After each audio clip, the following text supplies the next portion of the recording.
What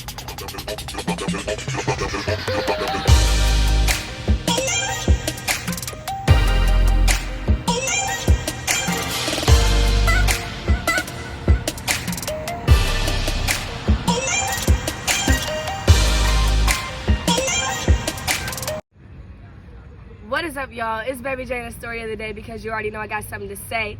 And today I will be bringing you news about EWU cheerleaders. Today I am interviewing somebody special, my dearest friend since freshman year. Her name is Michaela Jones. She is from Orlando, Florida, and her favorite thing to do is eat and sleep. Let's get into it. So Michaela, what inspired you to be a cheerleader, and why EWU? From the very beginning, I've always been like very timid and shy as a person, and I see cheerleaders as like very joyous people, you know, and I've always seen it as like I want to do that, you get what I'm saying? I want to be like that. I want to do what they're doing, and I'll take that as I'm going to do it. So I ended up becoming a cheerleader because I wanted to break myself out of that quiet shell. What was one of the best experiences you had as an EWU cheerleader? Well, there's not really a specific experience, but in general, the bond I created with my cheer sisters, the experiences I've had with that, it was the best experience I could get. What can you say is one of the worst things about being an EWU cheerleader? Well, there's really no worst thing, I would say. There's really no worst, but however, the most committed thing you have to do is be very gracious with your time. If he needs you here at this time for practice, he needs you to be ready. You know what I'm saying? Like, it's times where he updates us, oh, there's something we got to do tomorrow. You just got to be ready to be ready. So it's like, it's very time consuming. You have to be gracious with your time. You have to be very committed, dedicated. But if you love it, you shouldn't be wrong.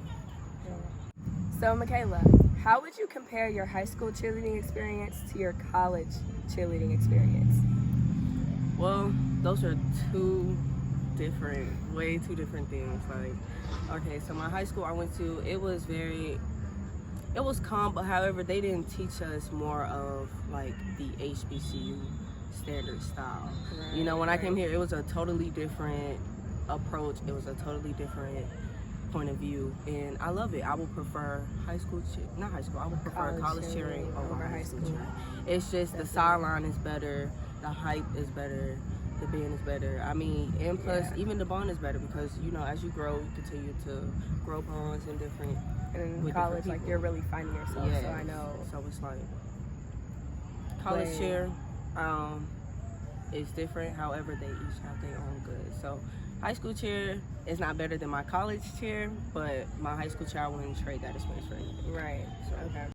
So how do you balance your schoolwork with your practice schedule? They both kind of actually balance themselves out. So I kind of get my classes from 8 to, I try to get it before the latest of like 4 o'clock. And only my labs really end until 4, and practice is at 6. So most of my classes are done before I even get to practice. And if we do have morning practices, it's early in the morning before 8 o'clock. So it kind of. So what's the longest times that you guys will practice in one day? Honestly, it depends. It depends on if it's before a game, before a show, before a game show. It don't. I mean, it depends. It depends on what it's for. So what is it like cheering against other colleges? It's actually pretty great. You get a good feel of what you're going against, as in, you know, you can see like what you could improve on, what they're really good at, what you could be good at, or what you're good at that they could be good at, you know what I'm saying? So it's like, there's different aspects to it. The best part about it is you get to meet different people. Right, I was about to ask, do you guys interact with each other? Yeah, it depends on which game. Some games, like really, really serious games, we wait until after. Sometimes we wait. It's beef. Yeah. It's beef. And then other times we'll probably do it like during halftime. It's just like a good well, not even get together. It's a good meet and greet. Yeah. Of course. Of people who like the same sport. So it's a really cute moment. Okay. So guys, thanks for joining my EWU Sport Communication podcast. And again, this is Baby Jana's story of the day because you already know I got something to say. And Michaela, do you have anything? Not really. Okay. Well, bye. We'll see y'all at the next game.